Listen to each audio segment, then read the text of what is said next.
Hello! In this video we're going to go through a problem involving diffusion. So suppose someone wants to diffuse carbon into steel, or in other words iron, and let's say it's BCC configuration, so we're at a lower temperature, and it has an atomic concentration of 0.5%, or excuse me, we want to get a concentration of carbon of 0.5% at a depth of 2 millimeters from the surface. And the surface concentration is 3%. Okay? And the question is determine a set of appropriate conditions for this to occur. So we'll start by recognizing that this is a diffusion process.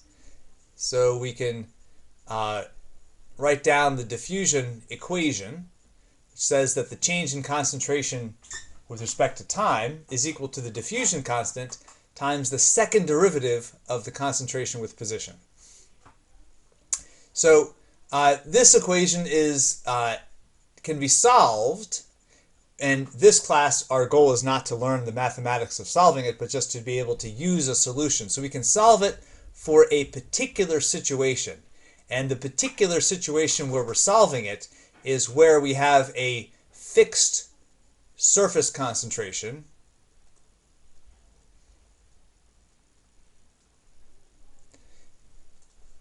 so that surface concentration is this CS variable right here.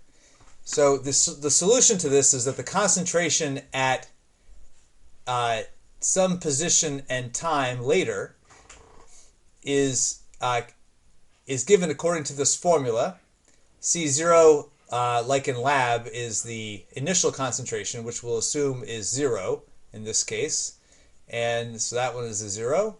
The surface concentration in this case would be 3%. The concentration that we want is 0.5%.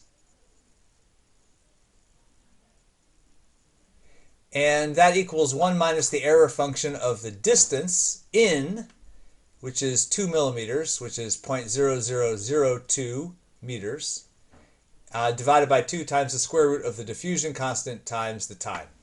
And the question was to determine a set of appropriate conditions, like a time and a temperature.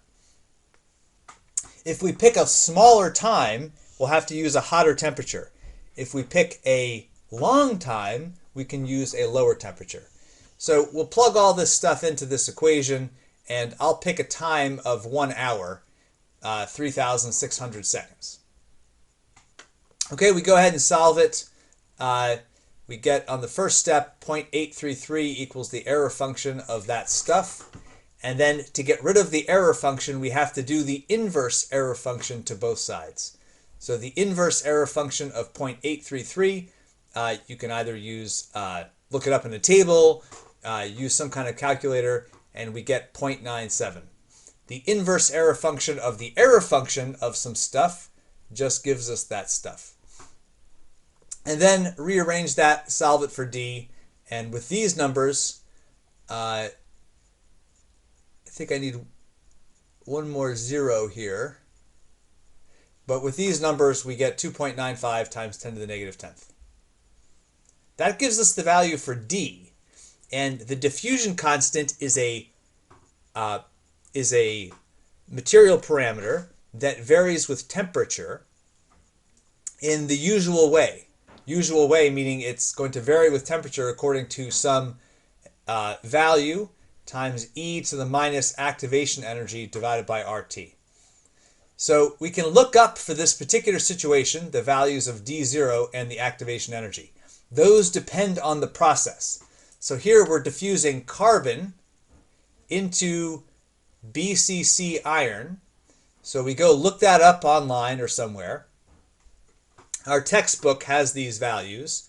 The D0 is this value, the activation energy is that, and we then plug that information into this formula, knowing that the D value that we need is this 2.95 times 10 to the negative 10th. So all that stuff is feeding into this equation.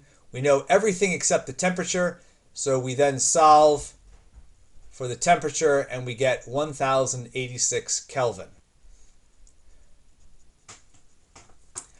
Now, we finally get to the very end, and this is just a note that at 1086 Kelvin, we can check our assumption to see if is the steel in the BCC configuration. Does iron form BCC crystals at 1086 Kelvin? Because if it doesn't, then our calculation here would need to be revised, and in this case, it does have to be revised because 1086 Kelvin is too hot for BCC iron. Iron will actually form the FCC structure at that temperature. So we'd have to come back, not to the whole problem, but we'd have to come back and re-look up these numbers for FCC, for carbon diffusing through an FCC instead of a BCC crystal.